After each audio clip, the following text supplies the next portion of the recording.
Hujan disertai angin kencang memicu bencana pohon tumbang di Kecamatan Selomerto, Kabupaten Wonosobo, Selasa, 1 Februari 2022, sekira pukul 17.30. Angin kencang menyebabkan pohon tumbang di Jalan Kertek, Selomerto, tepatnya di Dusun Petir, Desa Bumitirto, Kecamatan Selomerto, Kabupaten Wonosobo.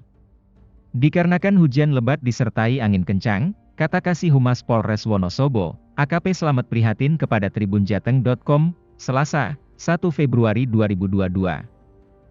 Beberapa pohon berukuran cukup besar terlihat tumbang dengan posisi melintang di jalan raya. Bangkai pohon itu tak ayal menutup jalan hingga pengendara tidak bisa lewat.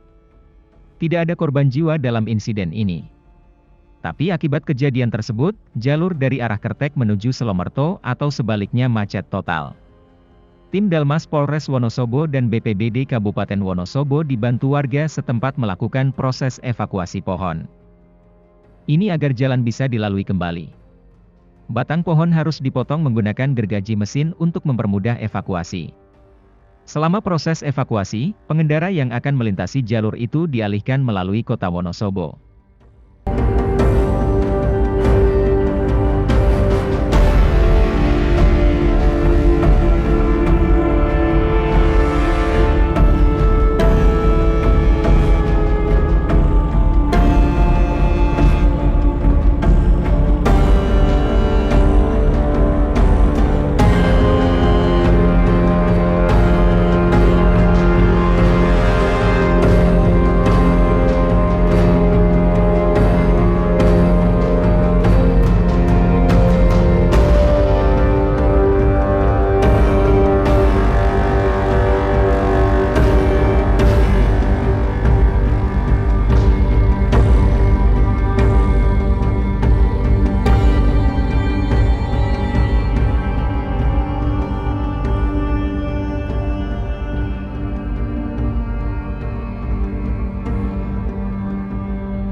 Jangan lupa untuk subscribe, like, dan komen channel ini.